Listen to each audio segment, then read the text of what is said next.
slides look like they're there. So we might go back to the original plan and yeah. This is great. This is fun. At least you are not tired after lunch, right? Now we just need a speaker also. I can take your presentation, Ameki, if you want. Yeah. So now we start. Enjoy. No one's.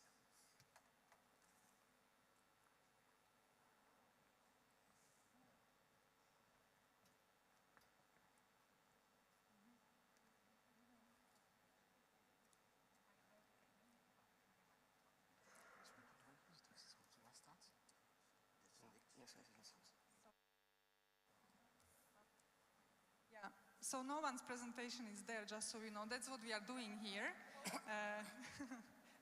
And the lunch was good. So we will wait then. Maybe someone has a joke. Or not. Yeah, but we don't want, because, okay, then maybe you can start, and I hope that you will not get too distracted by people coming back to the panel. Go ahead, Emeka. All right, it's such an honor to be here. Thank you very much for inviting me to this plenary, and also thank you for coming. I'll be talking about how the industry, the alcohol corporations in Nigeria frame their messages around their corporate social responsibilities activities. In this, first of all, I have to acknowledge my co-researcher in this project, Dr. Ogochukwu, who is not here today, and also to acknowledge my founder, my employer, the UCD Dublin. As a matter of introduction, the industry funds many corporate social responsibilities activities in Nigeria. Some of them are previous, while others are ongoing projects. Our aim was to, or is, because the project is somehow still going on, is to analyze these activities they've funded or they're still executing, and also to look at the second part of it is to look at the language, how they present the activities, the messages around these activities to the public. We focused on three major alcohol companies in Nigeria, multinational alcohol companies in Nigeria, the Nigerian breweries owned by Heineken and Guinness Nigeria, and also international breweries owned by AB. We synthesized previously executed projects and also ongoing projects. We searched the data source, we searched websites of industries and companies, and also the media reportage of these activities. And my inspiration, we just trying to ask this question that Bebo and colleagues have asked: are the industry, are they doing well by, in quote, doing good? We've thematized these activities. This slide, what you see there, are not exhaustive. There are many activities that are funding, and we just thematize them into responsible drinking messages, or corporate social responsibilities activities, employment, youth empowerment, health-related initiatives, education, agro-based, COVID-based, and culture, sports, and many others. A part of this work has been recently published. While the project is still ongoing, we're focusing more now on the language of presenting these activities to the public. Frame analysis is based on the premise that social events, social phenomenon has multiple meanings. Therefore, organizations often draw to, from it to present the activities or whatever they do to the public in such a way that it will connote either it will be taken in a positive or negative light. This theory has somehow a relationship with strategic ambiguity, which is a theory from the communication background that talks about Eric Essenberg's theory that organizations, especially stigmatized industries, use to present things in such a way that it will not be clear. They do it intentionally. We will be highlighting a few things from these teams. The first one is the drink responsibly, corporate social responsibilities activities, highlighting the Guinness has a particular project they execute, which they call Ember Month campaign. Ember Month in Nigeria, there is this, whether it's a myth, it's not, that between September and December, it's a general view that there's always accidents. There's this, so we don't know whether that was why this company decided to start running this program between September and December. They cooperate with Road Safety Corps. Road Safety Corps is the government agency in charge of road safety in Nigeria. They work with them to do campaigns in commercial motor parks, telling people to drink responsibly. If you check, see what they said in this quote that we got from their website, is that the Ember Month campaign is aimed at creating awareness and enlightenment. Two things that I'm picking up from there is they give talks and share information on how people, drivers, can drink responsibly. And the question is, are there not conflict of interest? How will industry be teaching people, working first of all with government agency, taxpayers fund to teach people to drink responsibly? And why should they teach people or inform them to drink responsibly, especially drivers, instead of telling them not to drink at all? Of course, we know the reason why they do that. And alcohol marketing, one thing with Guinness is that there was a time in Nigeria that sachet alcohol became very popular. And Guinness was the first multinational alcohol company in Nigeria that tapped into that. So there's this very negative reputation that commercial drivers in Nigeria have. They consume sachet alcohol very much. And Guinness is with a major producer, and you supply these products to commercial motor parks.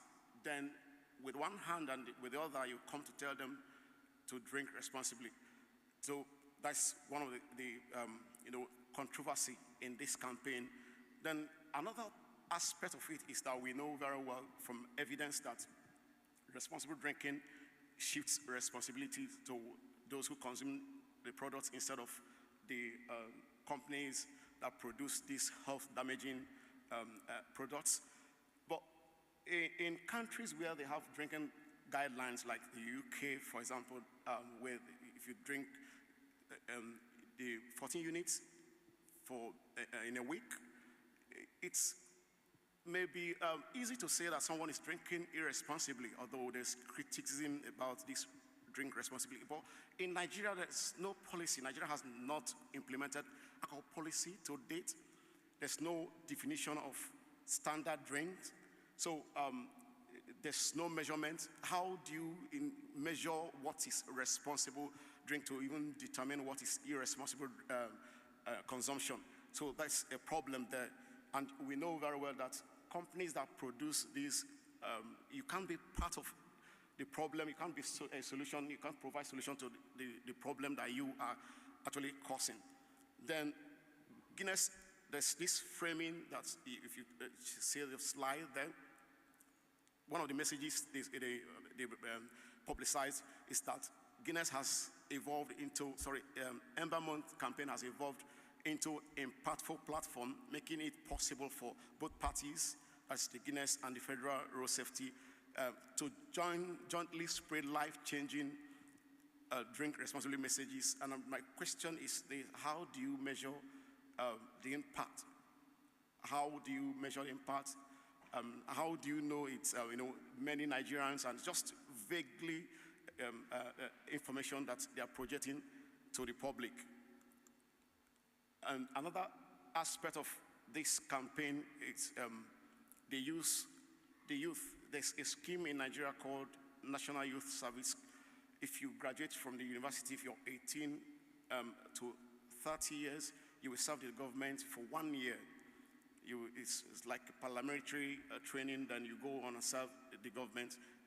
This company, Guinness, and other companies actually are using them to spread this responsible drinking, corporate social responsibilities activities. And one thing that is, that is very clear is that they don't, because remember what I said, Nigeria doesn't have alcohol policies. There's no definition of standard drinks, and so they use materials from Drink IQ and Drink Aware to train them, and also direct people that need information to visit the website. And it's obvious that you can't use information from the website of countries where they have drinking guidelines and regulations to reduce alcohol problems in a country like Nigeria, where there's no definition of standard drinks, where there's no guideline. So it's just to maybe feel that they are part of the problem, part of the solution. So it's difficult because these websites don't contain information regarding the context Nigeria. So another project is, another corporate social responsibility project is the empowerment, the youth empowerment. This particular one is Kickstart, which is International Breweries, AB InVeg, is running not just in Nigeria. I think there are other countries where they focus on youth to recruit them for entrepreneurial trainings and to equip, and they give them some money to start up a business. This project, each time they've run it for 7 or 8 years, and during the award ceremonies, they often invite top government officials. Like the last one was the vice president of the country was invited, and the minister for labor. And the minister for labor, during the award, commended alcohol company that they are doing very, very well.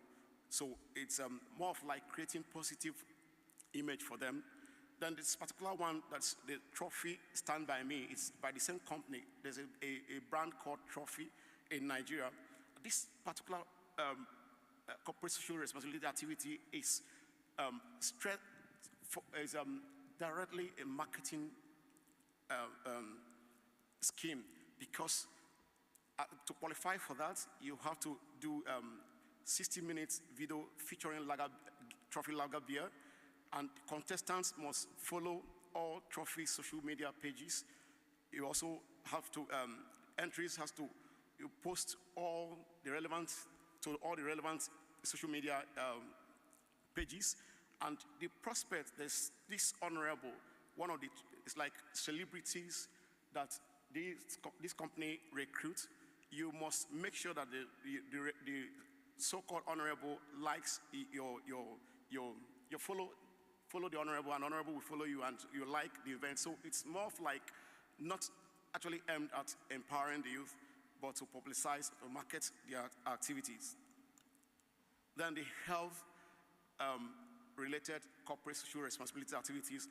This particular one is a program the Heineken ran in Nigeria between 2014 and 2017. It's called Nigerian Beer Symposium. It's a one-day event, and it was very popular event and extremely controversial. If you read the information there, it's a one-day event, and that receives heavy pre and post events, media publicity. And what they do there is that they invite professors, medical doctors, nutritionists from Nigeria and from Europe who come to one-day event, and tell people how to drink. The aim is to create awareness of the health and nutritional benefits of drinking beer. And this event, there was a particular one they organized. The Nobel laureate in Nigeria, Wole Soyinka, for those who love literature, was invited. Past governors were invited in this event. And one of the speakers said that, one of the male speakers focused on how beer prevents cancer, reduces kidney incidents, and so many things that are, not very, that this is not evident, there's no evidence that alcohol prevents kidney cancer, kidney stone or whatever. It's just to misinform the public. And it's because they invite governments and whatever, so it seems as if nobody is talking about it. Then the female speaker focuses on how drinking beer improves women's beauty in that event.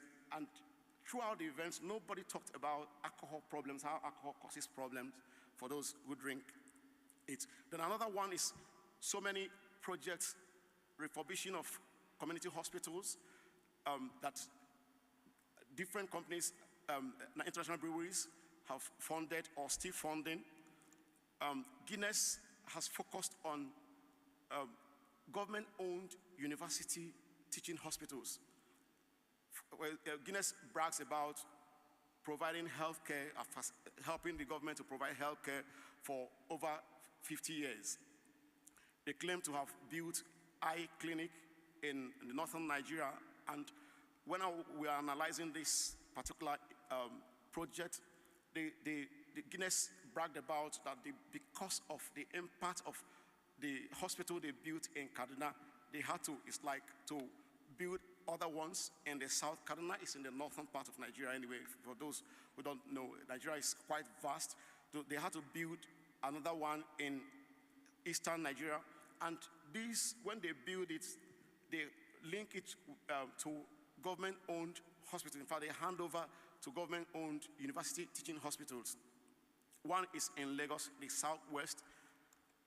Then another one is this, they've been, Heineken Foundation, Heineken Foundation donated incubator to one of the teaching hospitals, government-owned university teaching hospitals in southern Nigeria, and other things they donated.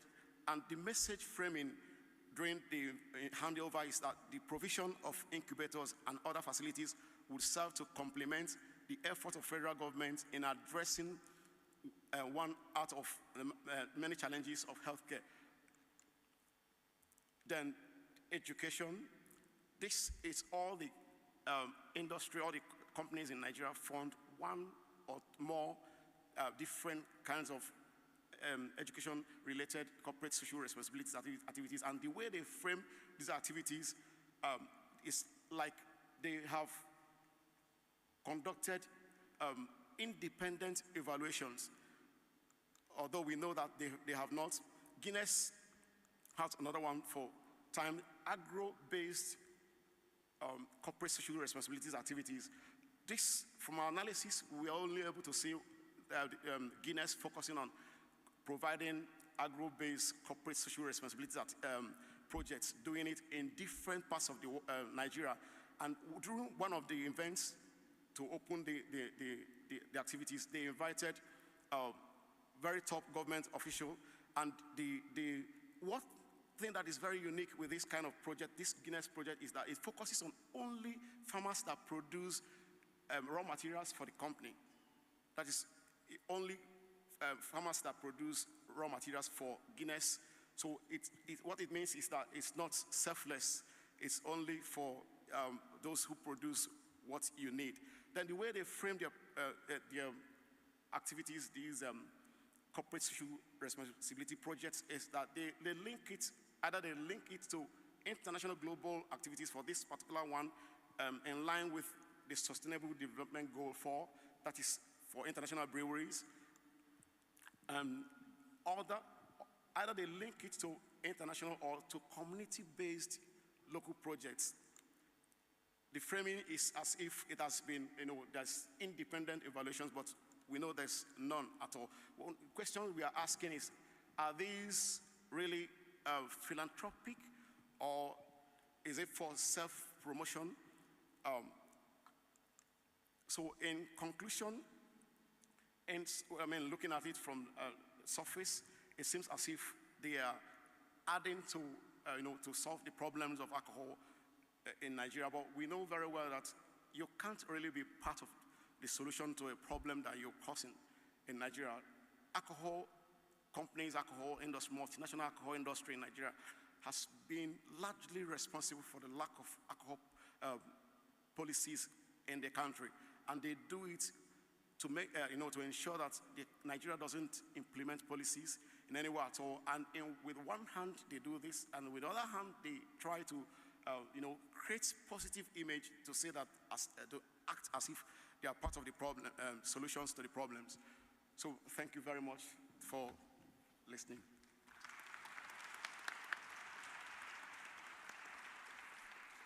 Thank you very much, Emeka, to bringing us or to showing us what's happening. I really, when you are talking about this, first of all, blood pressure goes up, right?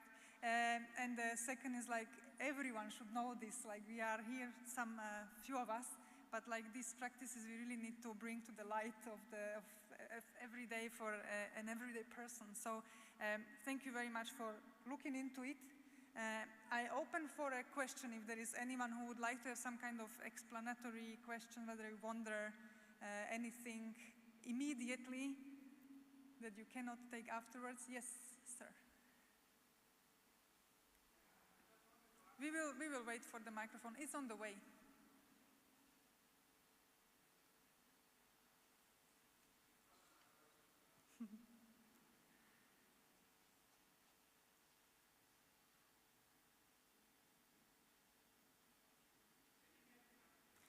No.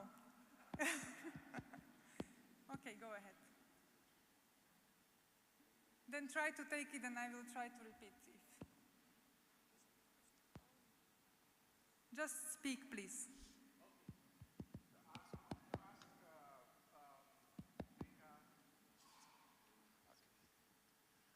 Why do you think, I mean, this is just something, maybe you have an idea or something you want to think about.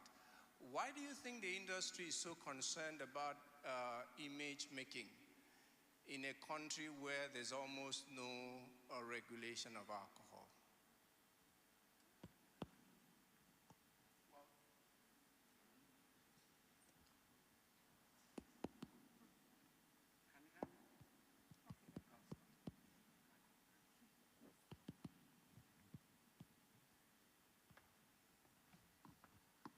Well, these are multinational companies. So what they do is to transfer what they do. I mean, what works in one country, one context to another. These companies are using what they do. They don't really care about whether Nigeria has, good image or not. What they do with this is to perpetuate a lack of interest in regulating the activities. That's what they do. So they do that because they need everyone to see them as we are doing well, we are part of the solutions. And in doing that, they don't want people to realize that, oh, we are the ones producing these items, these are products that cause problems for you. So that's just what I feel. I think that's what they're doing. They don't care about the image about in the country. But what they're doing is to maintain what researchers have called corporate reputation. Because remember that some of the products that some West African countries use, they are produced in Nigeria. That's Guinness and other ones. Even some products like Guinness in Nigeria, produced in Nigeria, I have discovered that many Nigerians living abroad drink Nigerian-made Guinness. For example, in Ireland, it's popular that Nigerians there prefer to drink Nigerian-made Guinness instead of drinking. So what they are interested in having positive image, not just in Nigeria, but across. As long as, for example, it's Heineken, Guinness produced in Nigeria, the image flows not just about the local, but internationally also. That's what I feel. Thank you. Yeah, thank you very much for the question and for the answer, Emeke. Yeah, the industry is building relations with governments and with people through this kind of activities. So of course it's more difficult to change or make policies that will not be really in line with what the industry would like to see when you have good relations. So they are good corporate citizens, as you have said, and the positive perception makes it easier to do anything that would not serve the industry interest. Now I see your hands, but we will get back, hopefully we have time, to more questions. Now we will move to another speaker. I have already introduced Emma, so I will not do it again. You know, in these good Zoom times when we just like the bio is in the chat and you can click on it and read. But I have already introduced Emma, so the floor is yours.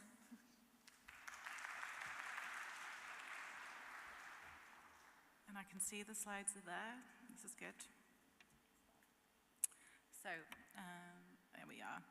So I'm going to be presenting on some research that I did with Jeff Collin on alcohol industry framing, so kind of following on from what Emeke was saying, but looking at the more global level and in terms of responses to recent WHO consultations related to the action plan for the global strategy and the way forward.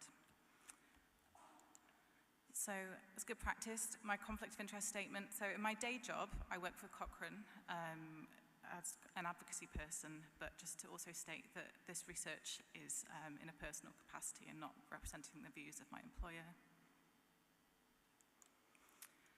And to give an overview of the next 15 minutes or so, I'm going to start by talking about the study we did. We did a frame analysis of alcohol industry responses, and I'll kind of note the context and methods of that. I'll then discuss some key findings, and then finally I've been asked to reflect on those findings in light of building momentum towards the Framework Convention on Alcohol Control or similar binding instrument at the global level to kind of keep the industry in check, I guess. But to start, I'm an advocacy person. I live in New York City, and last month I was at the UN General Assembly and associated high-level meetings that were on a few different global health topics. And while I was going in between my meetings, minding my own business, the alcohol industry kept leaping out at me. So the picture I took on the left was at the Consulate of Denmark. So they had a number of side events going on different health and environment related topics. But you can see there, among their wall of sponsors, you've got Carlsberg. They offered Kronenbourg as well in their fridges. And the picture on the right, I took that was maybe a block from the UN buildings. And they had these all along the streets. I don't know if Christina, you saw this as well, but they'd really put a lot of, this is Diageo, they put a lot of investment into advertising on prominent thoroughfares. So I think here they're promoting their CSR work around water stewardship. Quite notably, it was a climate week as well going on. And for me, when I saw these, this is emblematic of the challenge that we face in terms of managing conflicts of interest and protecting health policy. While we're in a governance environment which is very accommodating and welcoming of industry, including the alcohol industry, and we know the risks of this now, but we're still going along with it. So obviously research by others, including many in this room, has demonstrated that issue and how this multi-stakeholder way of working, so everyone around the table collaborating, including the industry, tends to water down the policy at the end of the day and puts health in the back seat. So that's the context in which we were doing this study. And what we did was a frame analysis of alcohol industry responses to the two consultations. So there was one in 2019 on the implementation of the 2010 WHO Global Strategy on reducing the harmful use of alcohol, and then the follow-up one in 2020, which was about developing an action plan to move forward. And I don't feel like I need to go too much into what framing is, because Emeke just did that. But we were interested in how the alcohol industry framed its role in global health governance particularly. And when we were defining who the alcohol industry is, we took a fairly broad approach. So obviously our usual suspects being the trade associations and the companies, the producers, distributors. But we also included the social aspects organizations. I'm going to be calling them SAPROs from here on out, but these are the third-party kind of industry-funded, thinly veiled organizations that seem to be independent, but they're actually not, and they are doing a lot of industry dirty work on its behalf. So we included them. But for the 2020 consultation in particular, there were over 20 responses from think tanks affiliated with the Atlas Network, and that network has established links with the tobacco industry, so kind of deemed it reasonable there might be something going on with alcohol as well, so they were also included. So here's what we found. We identified two main frames. So firstly, there was a collaborative frame which was overwhelmingly employed, and that sought to position the industry as a responsible partner in alcohol governance and to highlight the purported benefits of collaboration. At the same time, we had an adversarial frame used, and that was really in reaction to kind of public health messaging around conflict of interest, why you might want to exclude industry, and arguing against a framework convention on alcohol control. We also found that those two frames were mutually reinforcing of each other. So as I go through these in a little more detail, I'll highlight some of those synergies. But given the topic of the conference, I'm going to focus mostly on conflict of interest and the framework convention discussion. But to kick off with the collaborative frame, it was incredibly common for the alcohol industry to claim alignment of its interests with those of the public health section. So there were lots of reference to shared objectives, common goals, and so on. And this was really prominent among the brewing sector with respect to lower alcohol and non-alcoholic products. So essentially, they were presenting buying beer as a policy intervention for health. And the claim of alignment was epitomized by this submission from IARD, where they're talking about the existence of shared public health objectives. And on that point about the brewing sector, the Worldwide Brewing Alliance here is kind of advocating for policies that encourage beer consumption, apparently in alignment with public health objectives.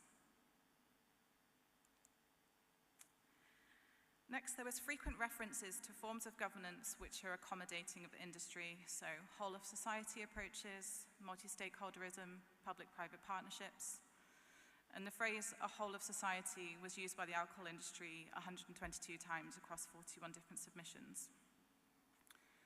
They also referenced the WHO global strategy and kind of had clearly interpreted it as enabling such forms of governance, so especially within their role as economic operators, and it kind of empowered the industry to be quite active.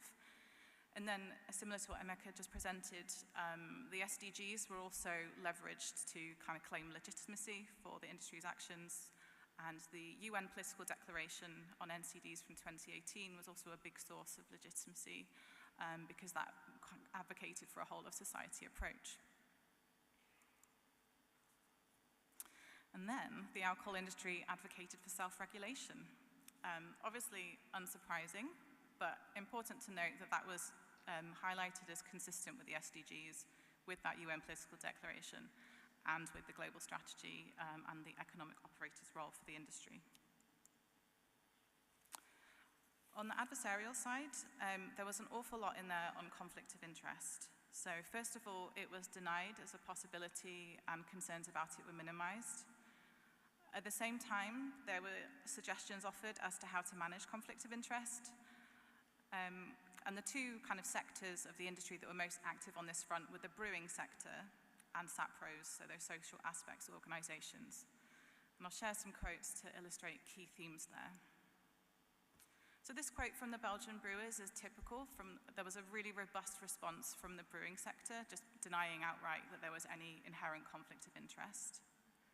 And then similarly, you have Steva, which is a SAPRO based in the Netherlands, denying inherent conflict and substantiating that point by referencing partnerships it has with government officials and with NGOs. So in both of these cases, you can see those more collaborative arguments being used in tandem with that adversarial one. Implicitly, they're saying that because they align and because they partner, there can't possibly be a conflict. In some cases, conflict of interest wasn't outright denied, but it was clear that a narrower interpretation of what a conflict of interest means was being applied, so to be one that's inherently more manageable.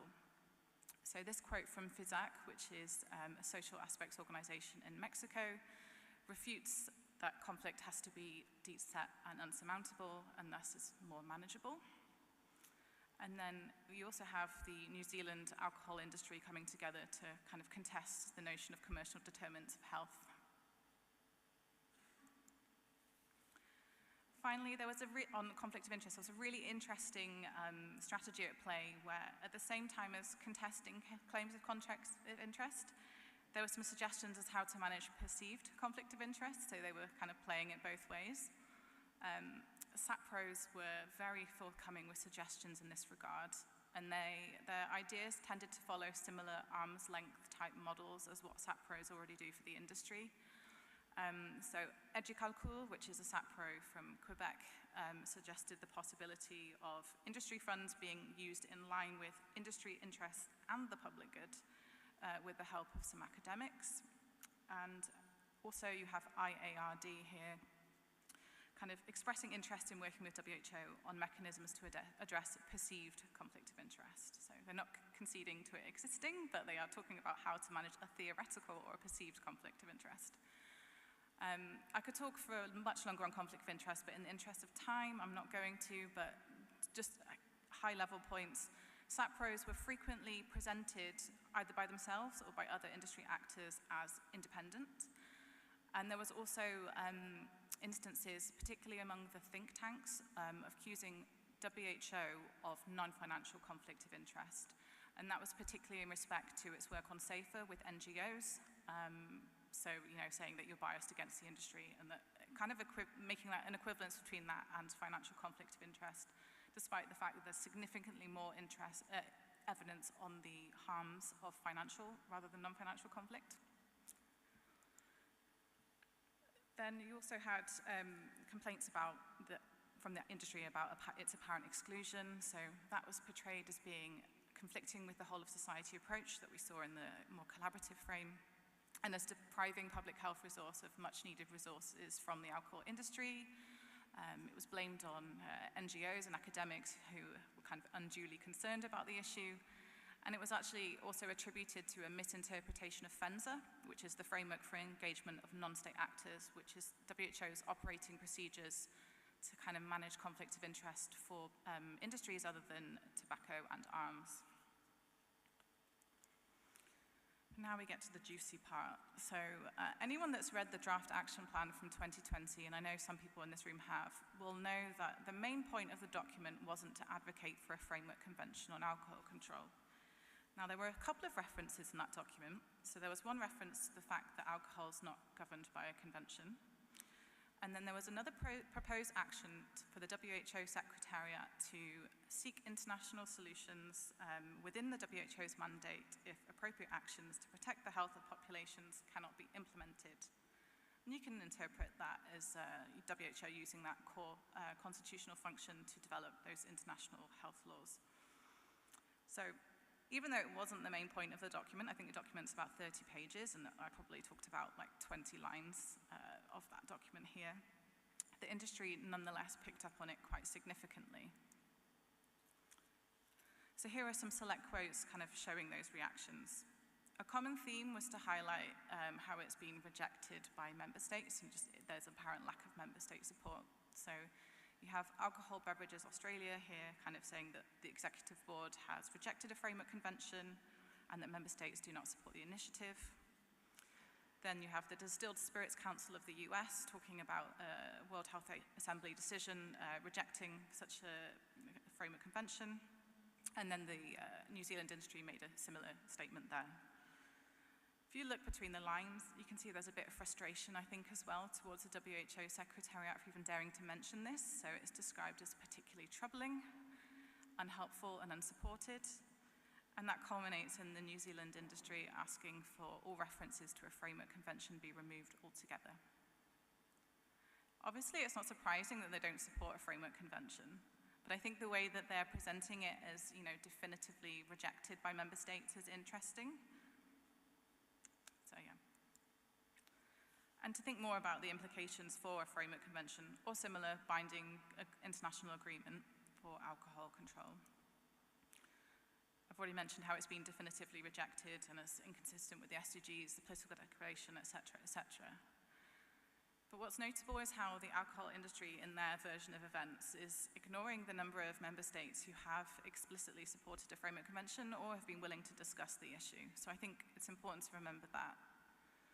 And actually the final version of the action plan, which published, I think, last year, does keep the text on international solutions. So it's worth remembering that. And further to that point, I want to parallel it with the WHO resolution in 1995, which preceded the Framework Convention on Tobacco Control process. And if you look at the resolution and the wording here, the specific type of instrument they were expecting at the end is still quite vague at this time. So they're talking about an international instrument, such as guidelines, a declaration, or an international convention. And I think we like to compare alcohol with tobacco and think, why can't we have that here? And sometimes you can lose sight of how, I think, painful the Framework Convention process was. And, it required sustained commitment and a significant amount of advocacy. So definitely worth remembering that. And I think having a little bit of optimism, perhaps. So what can we do about all this? I was asked to give some concrete suggestions. So I think one thing you can do is push on conflict of interest. A framework convention on alcohol control is often seen as a way of tackling conflict of interest as a problem through something like Article 5.3 of the Framework Convention on Tobacco Control, which precludes tobacco industry engagement in policy. But if you look at it another way, perhaps developing tools or, practices around conflict of interest could be a way of being a prerequisite for developing that Framework Convention on Alcohol Control or whatever you want to develop as an international tool. It's about kind of codifying norms that might already be emerging and existing. The two different frames that the alcohol industry used, collaborative and adversarial, suggest very different ways of governance, so it's very important to recognize and to tackle that. And I think related to that point, we need much greater clarity about any engagement with the alcohol industry. And we need to deal with that ambiguous economic operator's role, because that's given the industry permission to undermine the global strategy and kind of run amok, and that's something that unfortunately risks repeating itself. I'm going to finish by coming back to my pictures from last month. Right, as we all know, and as I think these pictures show, the alcohol industry is actively seeking to shape policy in the discourse, in the run-up to the next high-level meeting on NCDs, which I believe is in 2025. And so I want to impress to you all as health advocates and people that are really passionate and committed and good at what you do, that, keep pressing for the case for effective action at the international level on alcohol. So you can be working with your member states in the run-up to that. We've got things like SAFER, we've got the best buys, but we can all be pushing back on conflict of interest and challenging when they're overstepping that economic operator's role. Because quite frankly, as an advocacy person and as someone that's getting more involved in research, this stuff makes me really angry. And we just can't let Diageo be the ones that tell us what change looks like. But yeah, thank you for your time.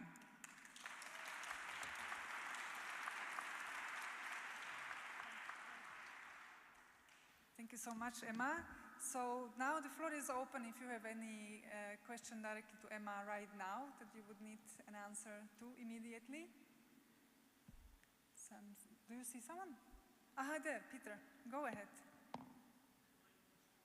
The microphone is on the way. If you stand up so they can see you, and so you get the mic. Okay, thanks. Yes, Peter Rice from Eurocare.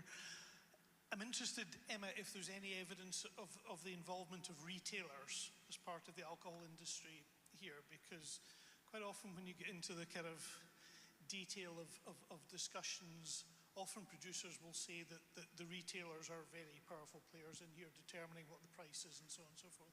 So Walmart, Tesco, Carrefour, Woolworths in Australia, these are all very big players, very close to government. Governments don't want to upset them.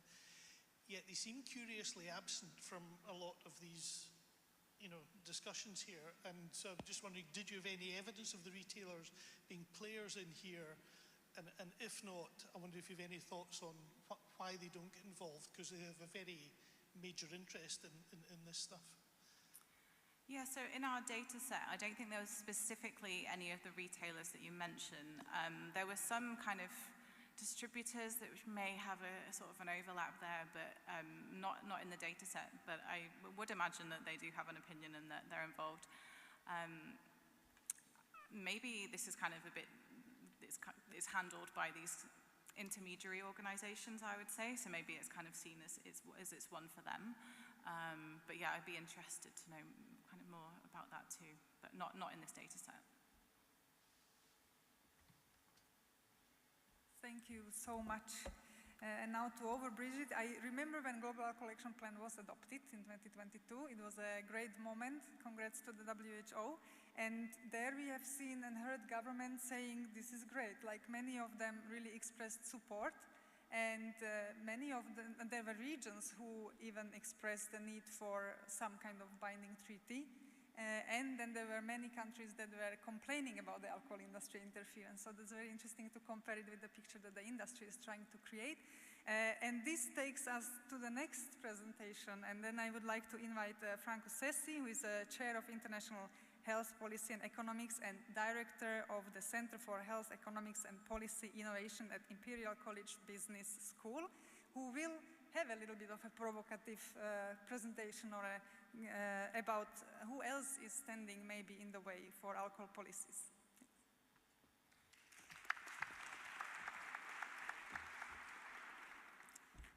Thank you, Christina, and distinguished audience, especially organizers. Thank you for having me here. It's been a great conference so far, and I think we seem to be making a lot of progress in alcohol policy despite the challenges. And some of the challenges are exactly what I'm going to talk about. And let me first of all mention what has probably prompted this talk. It's an exchange of opinions or views on a paper that has been published by JZAD. Tom Barber, as an editor, has overseen the publication of this paper by Mitchell and Cambridge, in which they brought up, through a Freedom of Information request, correspondence between the NIAAA, the National Institute for Alcohol Abuse and Alcoholism in the United States, part of the National Institute of Health, of course, and the alcohol industry. The paper was actually mainly supposed to focus on the MAC trial, that was about the potential beneficial effects of moderate or light alcohol drinking. But the authors cast their net very wide, so wide that it captured correspondence that was also relating to a piece of work that I was doing when, in my previous job, I was based at the OECD, which in those years, in 2015 in particular, published its first ever report on alcohol policy. And we have had lots of dealings with the NIAAA in the context of the preparation of that report. And clearly, the paper has brought up correspondence and interactions that have been going on between the NIAAA and the alcohol industry on the subject of that particular report, with very personal comments and observations and very disturbing exchanges. I must say that this paper, that JZAD published, only scratches the surface of what has happened in reality, because of course what you can get from an exchange of emails that you get through Freedom of Information Act is very limited, and it lacks the context and many of the details that of course wouldn't be visible in emails. But That was a very useful thing to bring up, and clearly I tried to respond, thanks to Tom who asked me to do so, providing a perspective from the point of view of the OECD, or at least my personal role at the OECD in leading that report. But let me dive into what I want to argue in this, which is really based on what I wrote in that commentary in JSAT. So alcohol policy, like many other areas of public health policy, is really virtually everyone's business. I mean, there are a very large number of stakeholders that can claim to have a stake in alcohol policies. And clearly, much of the debate in conferences like this, and it has been, the focus of the two previous presentations, is on what industry does and what business organizations do to hinder the development and implementation of alcohol policies. But there's one actor that worries me potentially even more, and that is governments. Of course, when we talk about governments, I mean, we tend to think of governments as a unitary entity. They're not, of course. I mean, I've tried to show that in this diagram. Governments are made of many departments, and clearly they deal with very different areas of public policy, and health is really, in a minority on issues like this that cut across society and cut across the economic system. So you have departments like agriculture, industry, tourism, which all claim to have a say on issues like alcohol and alcohol policy. I think we have been quite naive in the way we view the role of government up to this point. And let me make it very clear from the start, I'm not here to let industry off the hook. On the contrary, I just want to emphasize that the way industry exerts its influence on public policy is largely by getting parts of government or parts of parliamentary politics aligned with their views. And that is what really causes most trouble when we're trying to implement policies. And even, that's my experience at the OECD, when you're trying to do analysis that would support those policies. The reason why in the title of my presentation I focused on the concept of health in all policies, and I called it the Great Illusion, is that the public health community has really been focusing on this idea that government can produce coherent policies in areas like health, because in principle everyone is interested in health, and we would be expecting and demanding from other government departments when they develop their public policies to bear health in mind, to care for the health of individuals and populations. And there have been over the years various variations of these concepts: joined up government, intersectoral government action. I mean, there are governments that have invested hugely, and organizations like the WHO, in promoting the concept of health in all policies. I remember 10 years ago in 2013, the government of Finland, who has been one of the governments that have been most active in promoting this concept, organized a major conference in collaboration with the WHO in Helsinki. And I was there, I was debating with people how we could actually achieve this ideal of health in all policies. But the striking thing is that all of this debate has always taken place within the public health community. At those events and in those debates about health in all policies, you very rarely see or saw representatives of other government departments. So it's a purely theoretical concept that really is based on the naive expectation that other government departments would prioritize health over some of their objectives. And there is no effort from the public health community, let's face it, in understanding what those goals that are really driving policy in other government departments are. So we see policy as incoherent because we see agriculture policies, we see industry policies, industrial policies go in a direction that we don't like and we wouldn't want to see.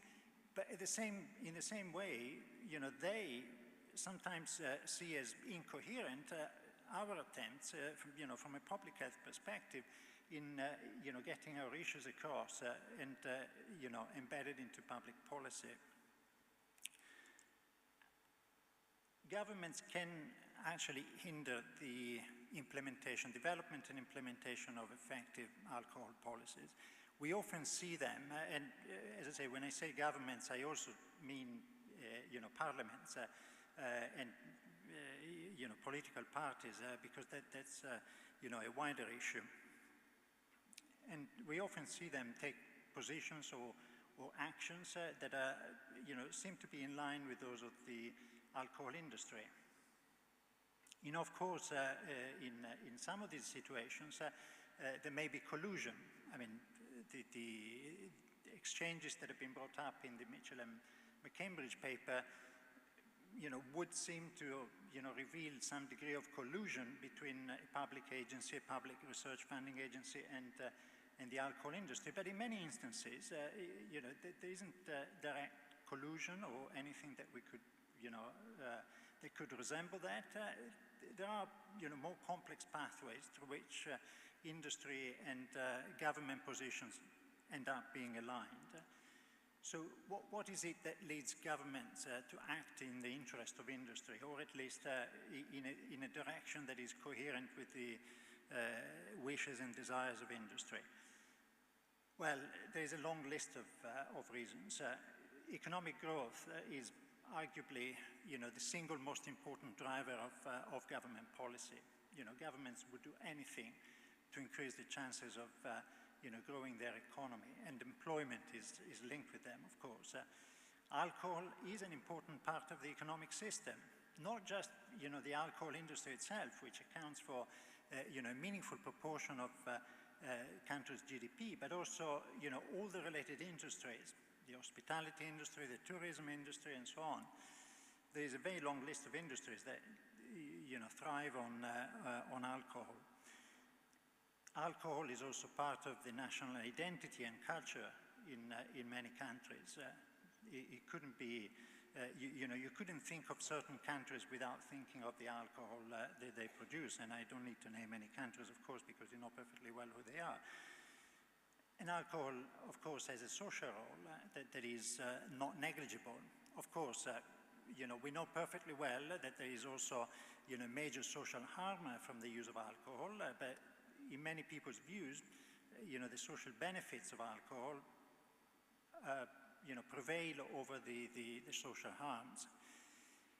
If you combine all of these, with the weakness of health ministries in promoting their causes vis-à-vis their government counterparts, vis-à-vis all the other government departments that they face when they need to, implement alcohol policies, you clearly reach the conclusion that the ideal of health in all policies has very few chances to actually become a reality. Let me focus for a moment on this issue of the weakness of health ministries, because that is, I think, one of the key points here. Health ministries, there is no doubt, are structurally weak within governments. You very rarely see a first-rank politician, being appointed health minister. It's usually, second-rank politicians or people who are relatively marginal, in politics. I mean, there are exceptions, of course, but in the majority of countries, this is what happens. And it's very, hard to believe, hard to understand. I mean, health ministries preside over one of the biggest sources of employment in countries. They preside over one of the major areas of public expenditure. There is no reason why, they should be less important than other ministries, and yet they are. Even, during the pandemic, in the end, despite a, short period of time in which they were seen as being, more important than usual, then in the end they were sidelined, and other concerns got priority, basically. There is an interesting conclusion in a paper that came out in The Lancet earlier this year in a series on the commercial determinants of health, a paper that sets out future directions on the commercial determinants of health. And one of the recommendations is precisely that health actors should break with the hegemony of a biomedical model of health and engage more broadly. I'm, cutting this quote, but that's the essence of that recommendation, which is a very important one. In fact, health ministers have been largely focusing on a biomedical model of health in which their main task was running healthcare services with very little attention to public health and to the need to branch out, to reach out to government colleagues who preside over different areas of public policy, because they desperately need them for implementing some of the policies like alcohol policies or policies in other areas of public health like tobacco, diet, obesity and so on.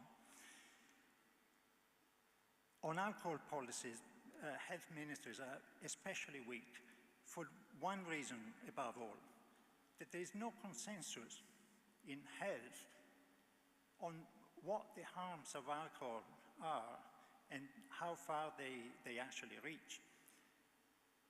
If I ask you two questions, how many of us are prepared to say that there is no safe level of alcohol drinking? How many of us do believe the J-curve? We can probably reach a consensus in this room, but we are not going to reach a consensus in public health. Public health is really, working in silos. You've got the alcohol people, you've got the tobacco people. Sometimes these two, interact with each other. You've got the diet and obesity people, you've got the physical activity people. They don't talk to each other. I work a lot on obesity. I was at a conference last week, very prominent conference. I'm sure if I'd asked these questions there, many people would not have responded that there is no safe level of alcohol drinking. Many people would have said that they do believe that there is a level of drinking that is acceptable and not conducive to health harms. If you look back, I don't know how many had a chance to look at the individual emails that were exchanged between the NIAAA and the alcohol industry on the subject of my report as well as the MAC trial, but their main concern was precisely about alcohol consumption being framed as harmful altogether, which they perceived us to be doing, rather than just focusing on harmful alcohol use. There is a huge difference between these two concepts, and the approach that we need to take in our action, in our research, in the way we communicate our research, is different whether we take the approach that no safe level of alcohol drinking exists, or whether we accept that there is a safe level of alcohol drinking and we want to focus on harmful alcohol use. There's still too much ambiguity in the public health community about this point. And as long as the distinction can be made between a safe level of alcohol drinking or an acceptable level of alcohol drinking and an unacceptable level of alcohol drinking, industry will always be able to drive a wedge between the efforts of the public health community and the reality of public policy. They will also diverge. They will always diverge. It's very interesting. I should have included that in my slides, but I didn't have time. So I'm going to read out a short quotation from the response to the Mitchell and McCambridge paper that the director of NIAAA produced in a similar commentary that was also published in JSAT. Well, essentially what they say is that, the Mitchell and McCambridge evidence is old stuff and the NIAAA has changed. And what they say, interestingly, is that NIAAA recognizes that all levels of alcohol consumption confirm some health risk and that recent scientific evidence has undermined support for any positive impact of alcohol on health. As a result, NIAAA has updated its conceptual framework based on the growing body of evidence that there is no healthy amount of alcohol consumption. Of course, better late than never, but the NIAAA is an organization that we would expect to say that. Of course, there are other health bodies that wouldn't support that view, and certainly many health ministers would not support that view. So all of that provides fertile grounds for industry influence. Of course, we often frame this as industry interference. I've heard this term, many times in these 2 days. But interference suggests that influence is out of place and shouldn't be there in that particular context. The problem is that much of that influence is perfectly within the limits of the law. The law does provide for several means through which industry can influence policy, through lobbying, through the funding of politicians and political parties. As I say, that's all within the law. Of course, there are many instances in which industry exceeds what the law allows, and those, of course, need to be condemned, they need to be monitored very closely and whatever. But whereas the responsibility for staying within the limits of the law belongs to industry, the responsibility for setting, drawing the line between what's legal and what's not belongs to governments. And we're not doing enough to get, the governments as a whole to set that line in a way that prevents undue interference by industry. Let me just add quickly one reference. I mean, I've added this morning after I saw the presentation by Antonio, who showed, provided several books that are useful references for people who want to know more about this. I mean, there's one that is especially important. It was published in the same year as our OECD alcohol report. It's called Fishing for Fools. It's been written, it's important because it's been written by 2 Nobel Prizes in economics, George Akerlof and Robert Shiller. Essentially what they argue is that industries, and there is a whole chapter about alcohol and tobacco, what they're arguing is that industry is manipulating consumers and deceiving consumers to the point that this causes a market failure. This is 2 Nobel Prizes in economics. And when there is market failure, there is a justification for governments to act, to modify that market or regulate that market. But again, this is an area in which the government needs to decide where to draw the line. Sometimes they're not willing to draw the line in a way that really prevents that manipulation and deception. Sometimes they're not able to. And one very clear area is the regulation of digital marketing, which we talked about in a fantastic session this morning, because it is technically really difficult to do that, especially if you're falling short of adopting an outright ban, which paradoxically makes things easier. Let me summarize. Yeah, I'll finish, sorry. Let me summarize very quickly. So 3 points, take-home points. Governments can be a primary cause for the stalling of alcohol policies. Several government departments are open to listening to the alcohol industry and often view their concerns as legitimate for the reasons that I've been going through in my presentation. Health ministries, unfortunately, are often less successful in persuading their government counterparts that alcohol is a source of major health and social harm. And part of the reason, as I say, is that perhaps they're not getting the narrative right. Just, to finish on an optimistic note, just to see that there is a way forward potentially. Things can improve, and there are a number of things that we can do to make them improve. We need a new health governance that is less focused on a biomedical model of health and is more focused on the social and commercial determinants of health. We need to prioritize health over healthcare, and we need health ministers to engage with government counterparts. That is absolutely essential. We need to develop and communicate a consistent narrative about the health and social harms of alcohol that needs to be focused on the principle that there is no safe level of consumption, because that is what allows other government departments to say the alcohol industry cannot be banned, it cannot be regulated too strictly, because there will always be people who drink alcohol in a way that is acceptable and safe. We need to hold governments and politics to account, and that is really what Saffron is going to talk about in her presentation, I think.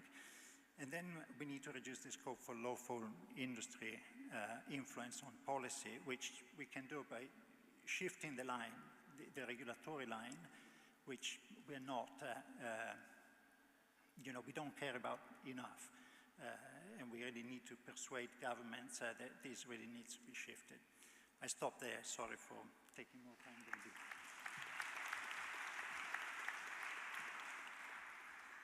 Thank you so much, Franco.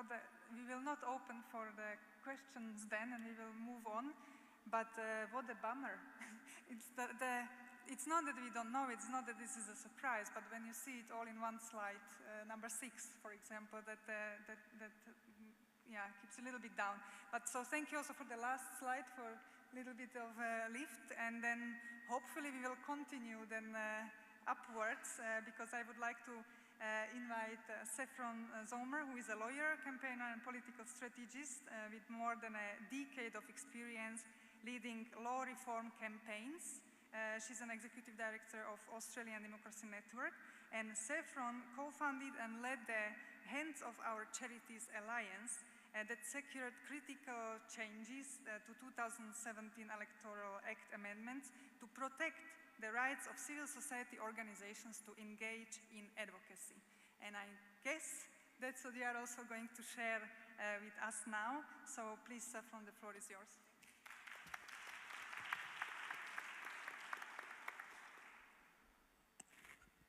Have to move these down a little bit. Do you all need to stand up and have a bit of a wriggle to stay with us for the last 10 minutes? I invite you to 5 seconds, have a wriggle. These sessions are really long, and if in your body it's after midnight like it is for mine, then it really takes some effort to stay awake. Thank you, what a great audience. I thought you'd just sit down there staring at me. I appreciate that. So I'm gonna share, I feel like I need a little stool to be peering above this lectern here. I'm going to share a case study from some work that we've been doing in Australia.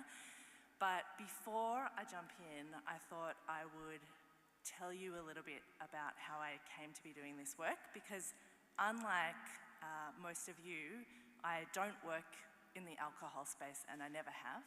I've spent most of my career as an advocate for climate action. So Australia is, I'm sure many of you would know this, but extremely exposed to the damage of the climate crisis.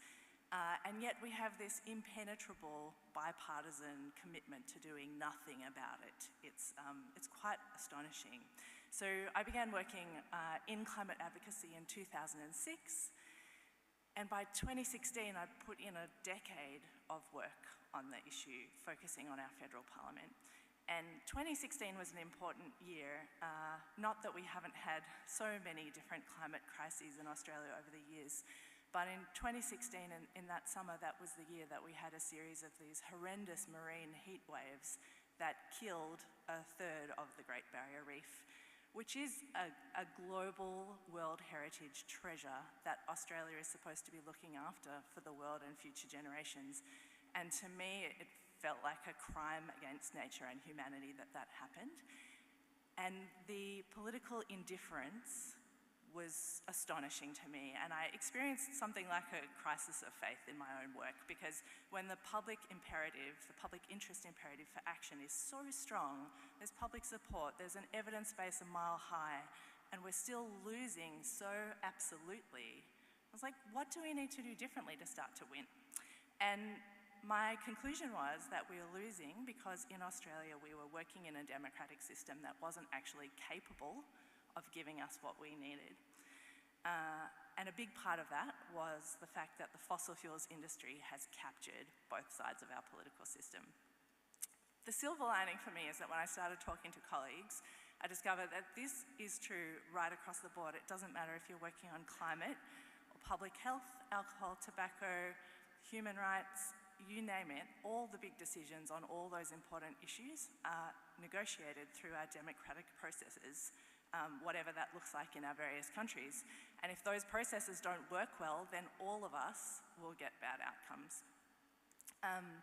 So I really came to the conclusion that a healthy democracy is a precondition of progress on anything, whether it's climate change or alcohol policy.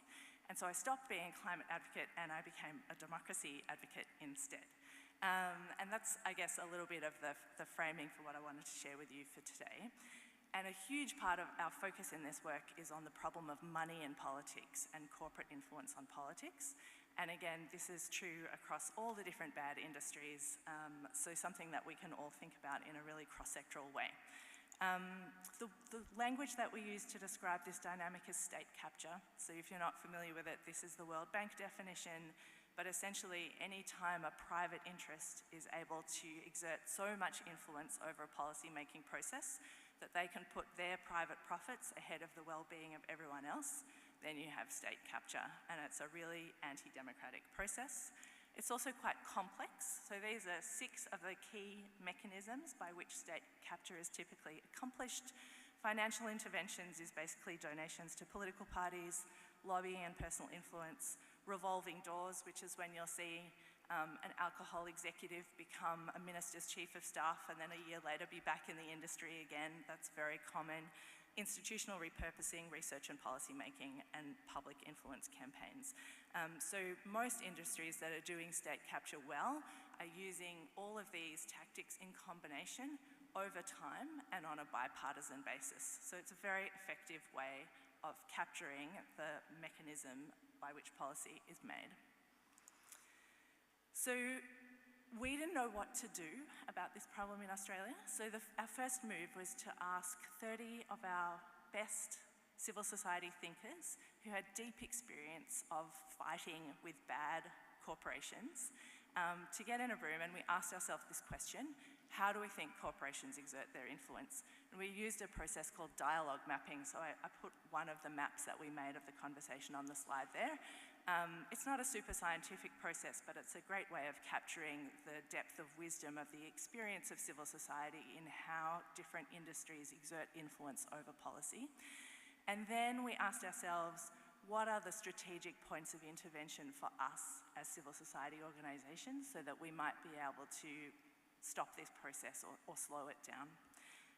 And basically, our conclusion is extremely obvious. I really do feel like I'm stating the obvious, but accountability requires consequences. And right now, in the context of almost all of the political systems that we all come from, what we have is impunity, not accountability. For the political actors and the corporate actors that engage in the tactics of state capture and undermine our democracy, there are almost always 0 consequences for them. So the kind of foundational question for us is, as civil society actors, what can we do to change the whole political landscape so that we can start to see political, social, economic consequences for those who choose to undermine our democracy by engaging in these behaviours? So this is our big theory of how we do it. I'm going to break it down for you. So the first piece is that we need legislative reform in Australia and in most places around the world. All of this grey corruption is perfectly legal, the laws are hopeless, and they need to be much, much stronger. But all of us agreed that this is not a problem that we could just legislate away, because a huge part of whether or not there will be consequences for bad behaviour is our political culture. So how much will our community and citizens put up with? What will we tolerate? And so we think that we need to campaign for legislative reform in a way that moves culture, which is a little bit more slippery than just knowing whether or not you got legislation passed. The second piece of our theory is that to have enough power to shift the whole system, we have to work in coalition. So there's no single organisation that's strong enough to do this alone. We need to go together. And finally, the stories that we tell that give people a language to understand this problem and the solution are a really critical part of empowering people to shift their behaviours and attitudes and shift culture in a broad way.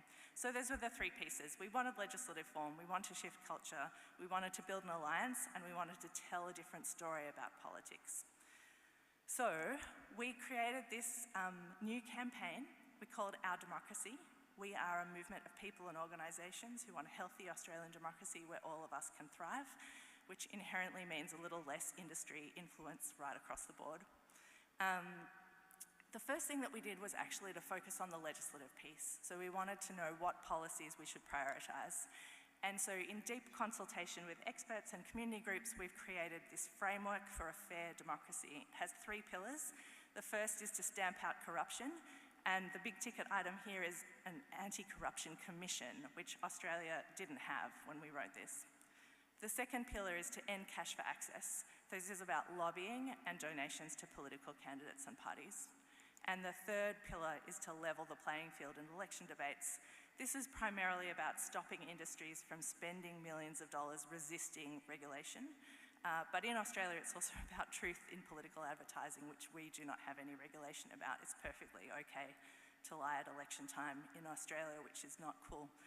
So that was our framework. There's a lot more detail that sits under the 3 pillars, but this was enough for us to start reaching out to civil society partners and asking them, would you endorse this framework? So at the moment, we're 62 organisations across civil society in Australia. This is some of them. And the thing that I think is really interesting about this alliance is that almost none of these organisations work on democratic integrity. They work on climate, they work on public health, they work on youth issues, there's faith organisations there's human rights, but they've all recognised that without being able to fix the systemic problem that we have with our whole political system, none of us is going to be able to win. So we've built this incredible coalition that all agree that we want our framework passed. And then we also wanted to make sure that we were offering a pathway to individuals who cared about this to be part of the solution with us. So since we launched in 2021, we have 12,000 people who are part of our campaign. They represent every electorate in Australia, and these are some of them. And you can see that they're meeting with MPs there. The ladies with the sign are surveying a regional town in Australia to track community sentiment. They're letterboxing, they're having street stalls and conversations, and there they are looking beautiful outside our federal parliament building, about to go in and tell MPs what they want. So building power both across civil society and individuals was a really important combination for us to make sure that we could have a whole of society response to this whole of society problem. In terms of the storytelling that we've done, we've really thought about how we could make this feel relatable and real to people. So this is a little cartoon that we made. It just uses very simple language and imagery to describe the problem of corporate influence and how it impacts policies. We've made a range of case study videos, also animated. This is another cartoon that we didn't make. It's by quite a well-known Australian cartoonist called First Dog on the Moon. His characters are always little bilbies, which is like a very cute Australian animal. You probably can't read that on the screen, but a lot of people see this kind of communication, and it's a different way of inviting people to think about the problem. The biggest breakthrough for us was also, as we were starting to think about this campaign, there was a group of filmmakers in Australia who were also grappling with the problem of money in politics. And they wound up making a feature-length documentary about the problem, and we became their social impact partner. So millions of people around the country saw that movie, understood the problem for the first time, and about 10,000 of them then came and joined our campaign and are the people that you saw the pictures of. So that was a really amazing tool to be able to reach out to people and tell them a story. And I'm actually going to, hopefully...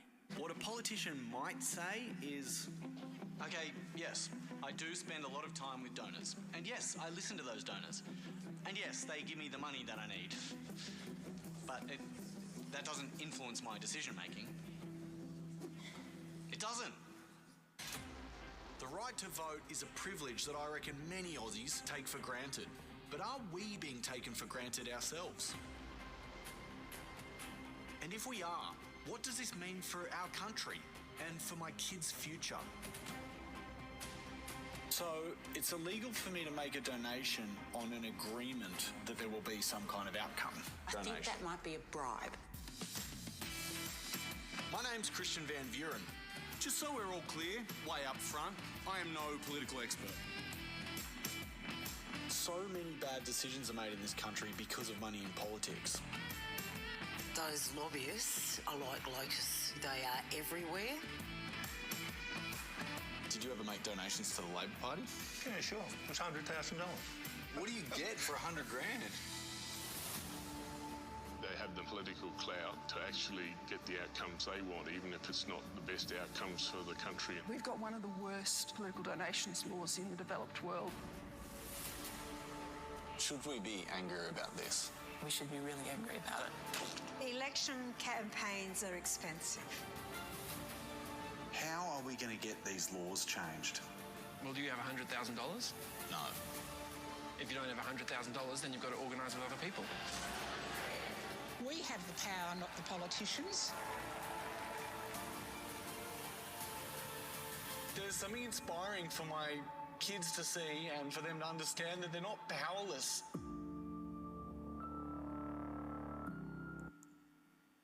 So you can still stream that. It's on ABC iView for like $5 or something if you wanted to see it. It's worth a watch, actually. And I should have also said the little diagram with the 6 mechanisms of state capture is part of a nice report that's on our website that goes through all 6 of those mechanisms with some case studies and examples. And I actually have a few paper copies if anyone wants to read 70 pages about state capture, but it's digital on the website as well. So that just gives you a sense of that communications piece, which was a really amazing way for us to start a conversation with the country about this problem. So where are we now? We had an election last year, the first time in our nation's history that the media called the election the integrity election. When people were polled, they said that integrity was in their top 3 issues in numbers that they've never said before. And since the election, we have now, for the first time in our history ever, a National Anti-Corruption Commission. On the first day that the commission opened its door, it got 700 referrals in 2 hours, so people were really ready for that. We also have a code of conduct for our federal politicians, which didn't exist before, crazy as that is. And there's been a long-running parliamentary committee which is about to report next month, after which the government has committed that they are going to legislate some form of truth in political advertising, caps on political donations to parties and candidates, and limits to election spending. So how good those reforms will be is definitely to be seen, but if you just think about that as the product of one term of parliament, it's actually quite surprising to see that many things being ticked off. As you know, these things can take years to get on the agenda, let alone get legislated. In terms of the cultural shift, harder to measure, of course, but one thing that really stood out about our last election is that we have a record number of independent members of parliament elected. And these people were nominated through community processes. So communities who were very dissatisfied with the representation that they had formed little committees. They wound up basically putting out a call. People nominated themselves. There was a democratic process. They chose their own folks and got them elected and kicked out members of the 2 major parties in Australia, which is pretty unheard of. And all of these independents, whilst they weren't part of a party, ran on platforms that prioritised climate action, gender equality and political integrity. So they have made a real difference to the political debate and political tone, I suppose, in our parliament. But then also there's now thousands of people all around the country who were part of those political campaigns and experienced community politics for the very first time in their life. And I think that is shifting culture in a different way as well. So a little bit hard to measure on the whole. Do we have a healthy democracy that's free of corporate interests in Australia? Like, definitely not. We're nowhere near that. But I think I wanted to share this case study because it does feel to me that bringing civil society and community power together in a focused way can start to move the system. And we really believe that when you start to fix the system, that is when we unlock potential for all of us who have our own issue that we're working on to start making progress. So I would love to hear from you if this resonates in your own countries and in your own political systems, what it looks like, what else people might be doing in their space. But that was the case study that I wanted to share. That's what I have.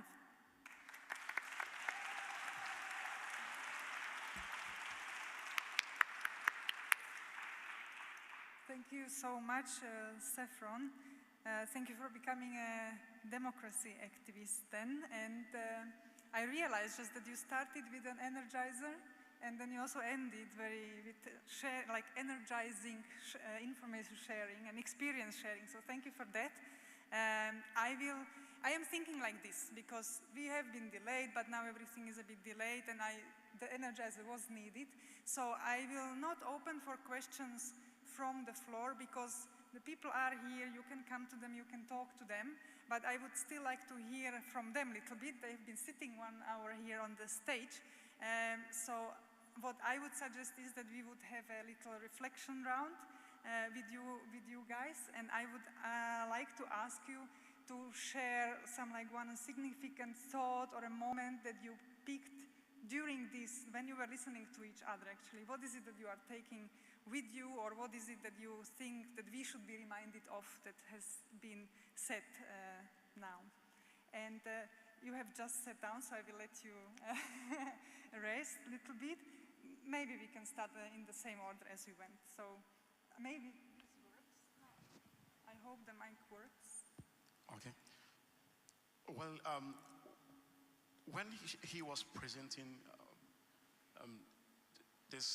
he mentioned that government is part of the problem.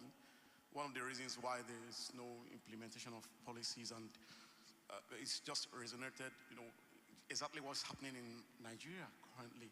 So, in 2020, the Ministry of Health, the public health unit of the Ministry of Health in Nigeria, through the, I think, World Health, drafted document, a core policy document, but to date it hasn't been translated to anything at all. It hasn't even been sent to the parliament.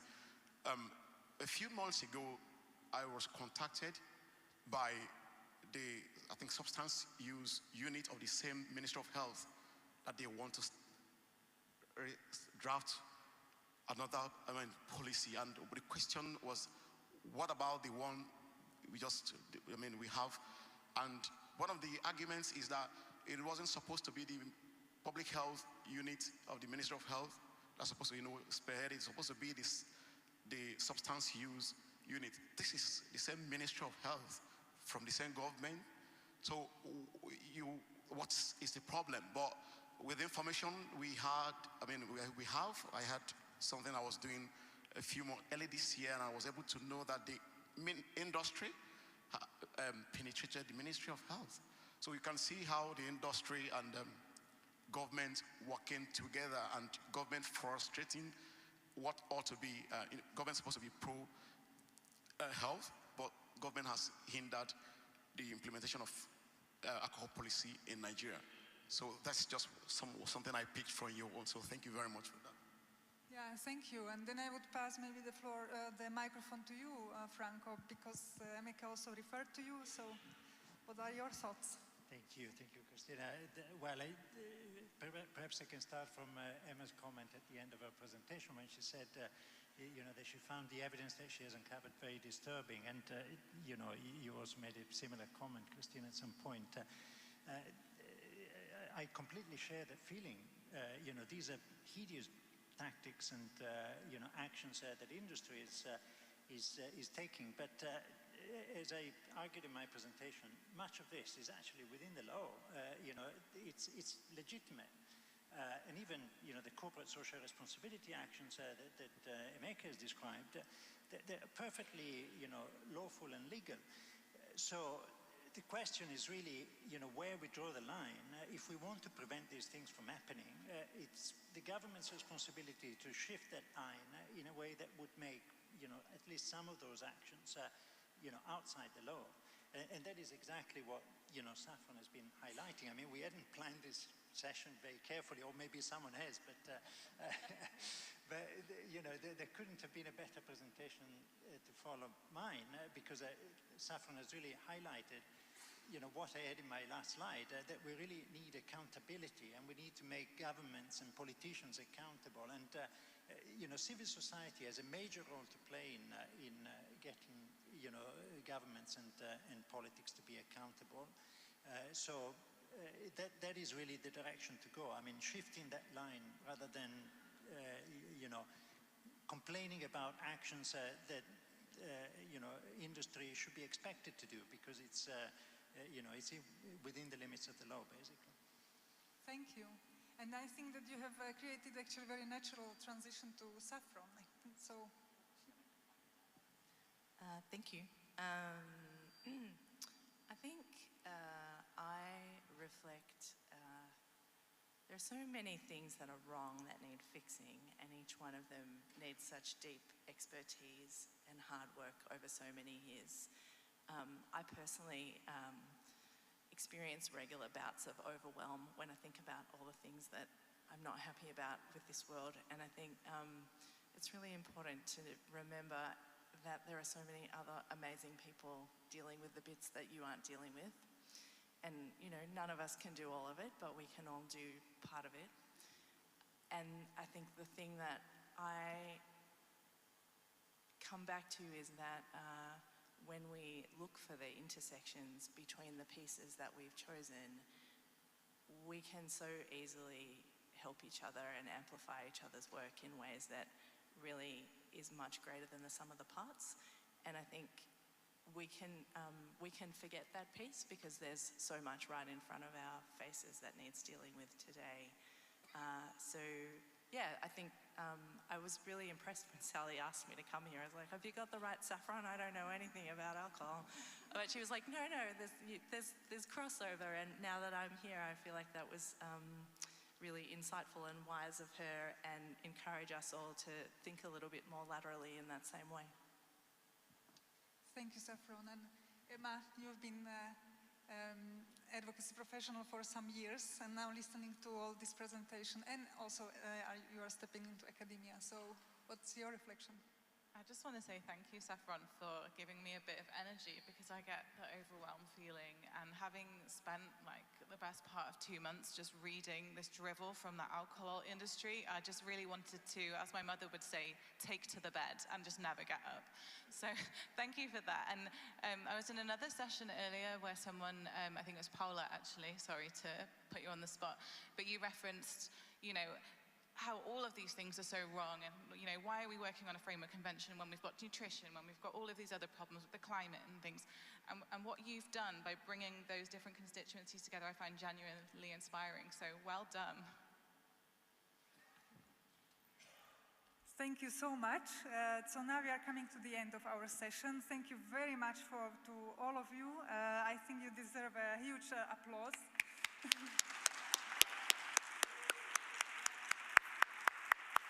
Thank you for coming up with the idea to have this session, and now thank you to you all, and enjoy your break, I guess.